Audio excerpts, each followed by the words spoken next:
బులెటిన్లో breaking news చూస్తున్నాం. ఆంధ్రప్రదేశ్ ప్రభుత్వ నూతన ప్రధాన కార్యదర్శి సిఎస్ గా సీనియర్ ఐఏఎస్ అధికారి జి సాయి ప్రసాద్ నియమితులయ్యారు.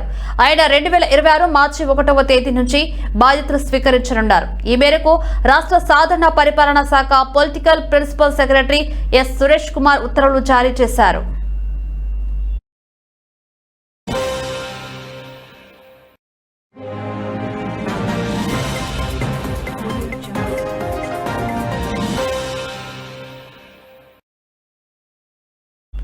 ప్రస్తుత ప్రభుత్వ ప్రధాన కార్యదర్శి విజయానంద్ పదవీ కాలాన్ని ప్రభుత్వం మరో 3 నెలల పాటు పొడిగించింది.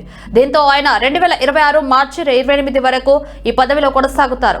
ఈ పొడిగింపునకు సంబంధించి డివో నంబర్ 2230ను ప్రభుత్వం విడుదల చేసింది.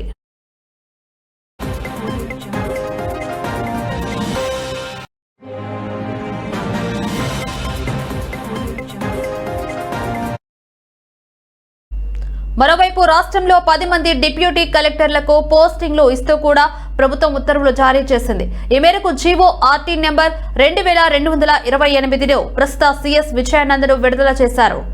పరిపాలన పరమైన ఈ మార్పులపై ప్రభుత్వం అధికారికంగా ఉత్తర్వులను జారీ చేయడంతో స్పష్టత వచ్చింది.